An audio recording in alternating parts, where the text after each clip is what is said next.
So it's been a year since I lost my grandmother, and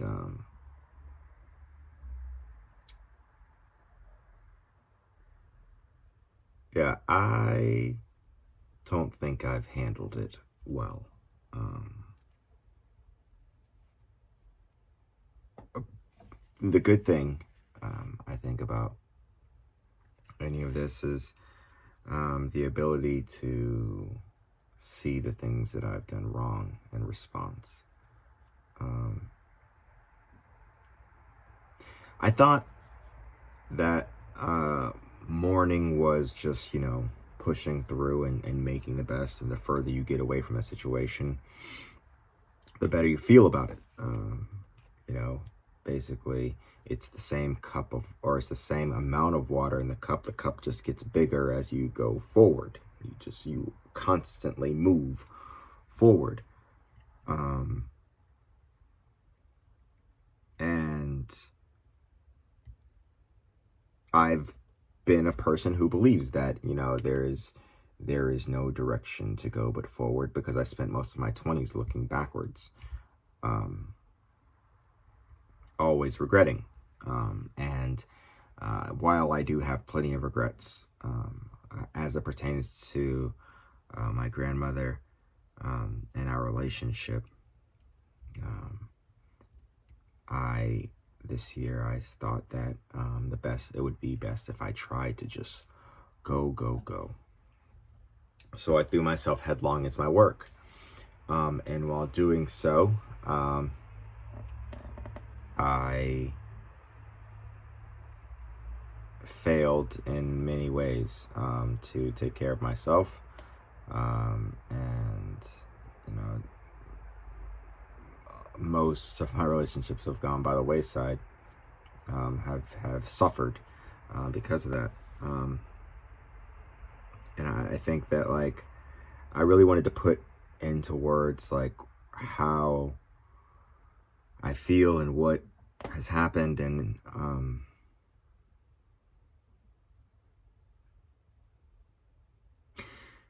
there's a sadness that you feel whenever a book is finished. Or at least for me, I might call it the post-book depression. And there's a reason. I I find stories and I find books where I could put myself into the role of the protagonist that's in the story. I try to find characters I identify with, and because I do, when their story ends, my story ends, and when my story ends, I find it sad. Will I begin again? Will I find a new book, a new character, a new chance, a new opportunity to be someone else? I like beginnings, because I don't know what to do in the end. So, seeing the ending of a story that I can't control, that I was in, that I am only a bystander to, that was my grandmother's story, but in ways it was my story, and I wasn't particularly ready for that story to end. And then it did, without the closure that all of us seek in every relationship, even though it's not always necessary. I felt like closure was necessary for the story, and it's a closure that I can't get in the way that I want it. And I've tried to think of ways to handle this correctly, and I just don't think I'm doing it. I know I'm not doing it. I'm pushing people away.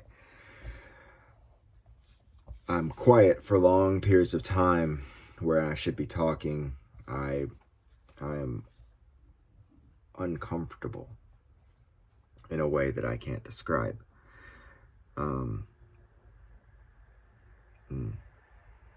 Something that came about, something that I learned after my grandmother's death that made me very sad. And it was that she never felt like, or she didn't feel in love. That she never felt in love. And at first I was very sad about that because like there's nothing I love more than being in love. It is probably the only addiction that I could ever say that I had. Well, before teaching. Now, like I live for the moment where my students understand. That moment is ambrosia to me. But to be in love, it's like this. Yeah. And to hear that she'd never felt that, like, I found a profound sadness. However, hearing that, I understood. I understood everything that she did. Like, I understood everything that I ever had a problem with her. Because for her, because she didn't feel that love that way, there was something that she was searching for. And I don't know, I feel like maybe she wasn't in love, but maybe people were in love with her. And I just think that she just maybe she didn't love herself. I don't know. Like, I felt like she was prideful in a way that I'm prideful, but in that same way that I'm prideful, there's a deep hatred I have of certain parts of me. And that could be true for her as well. I don't know. The one thing I do know about love is, or rather, just in women in general, not just like women that like romantic love, just love in general. The woman that I love in my life paint the picture of who I am. And it's true with every woman. I can even go through the exes that I've had and see it, the strokes of my character that they've painted on the canvas. And the shadows and the depth of my character were painted by my grandmother. I actually think that my love of stories came from her because she was always reading like these the grocery store romances, you know, the ones where the guy's on the front and he's like mecha ripped and there's a woman in his arms and the wind is blowing some odd direction and it's like her passion, or like the way they were carried away, or something ridiculous like that. But I got my love of stories from her, and my value system were created by the shows that I would watch with her. Like, for example, like we would watch Voyager together, Star Trek Voyager together, and it fostered this deep love of science and of stories and of culture because of the thousands of intergalactic cultures that exposed to. And not only that, but then I watched Walker, Texas Ranger, and the sense of justice that I have, and you know, it's stupid, it's so stupid, but I still have the idea, like the song of Walker, Texas Ranger in my head, like the eyes of the ranger are upon you, and I think about those things, and I have some idea of what happiness is, because happiness is laying in my grandmother's bed and watching stories with her, and cleaning the crumbs off of her because she eats fried chicken in the bed, and that's freaking disgusting. So I feel the need to clean up after her. And yeah, I'm failing though, and I don't know why.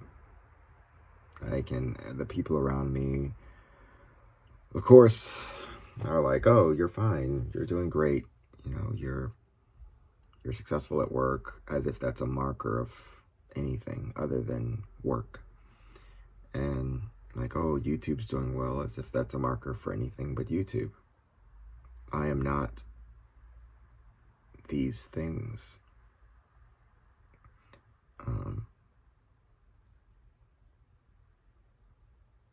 I used to think that stable was what you wanted, stable. But I recently thought about what stability actually is, and stability is the step backwards in between failure and progress.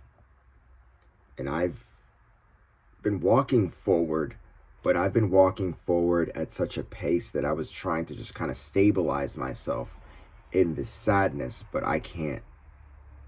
But I'm not walking fast enough. So as the avalanche of sadness continues to march down the mountain, and I try to find stability in the ground by walking slowly at this pace that I'm walking, I am being covered by it, smothered by it.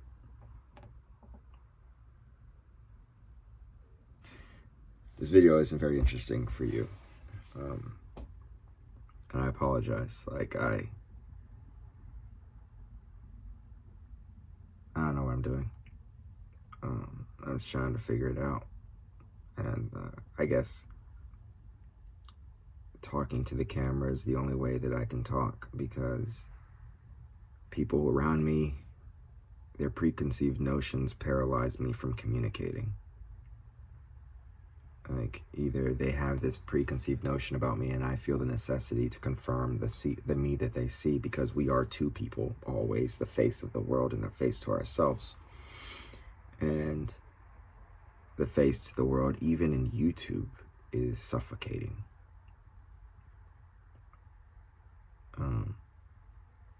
But I feel like I can be most honest in an abstract way here. Yeah. The book finishes. The book finishes and you wonder. You wonder if there's another one, if there's a better one. And there's no better for me as far as my grandma's concerned. That is a story that is by itself. It is biblical. It is like a religious text. It is an original source document. It cannot be replicated. The feeling, the information cannot be replicated. And I'm coming to grips with that. So what does that mean a year later? I do not know. I do not know. I miss my grandmother. And because I miss her, I don't want to talk to my mom. I don't want to talk to my dad. I don't want to talk to anybody about anything. Because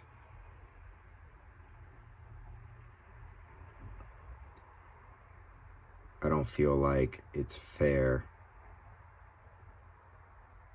I don't feel like it's fair to say anything until I understand where anything I'm saying is coming from. Like, I can't make major decisions about my life going forward because I don't feel like I'm going forward enough to do that. I don't know. Like, all of these things I kind of wrote down on napkins because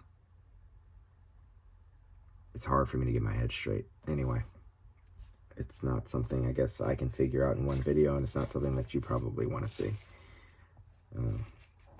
You're here for other stories, and I haven't done any in a while. It's been like almost a month since I've done a story, and I apologize. I'm sorry. So there are stories everywhere, and some of them are ending and some of them are beginning. New stories every day. I appreciate that you are here participating in mine, and I'll be back.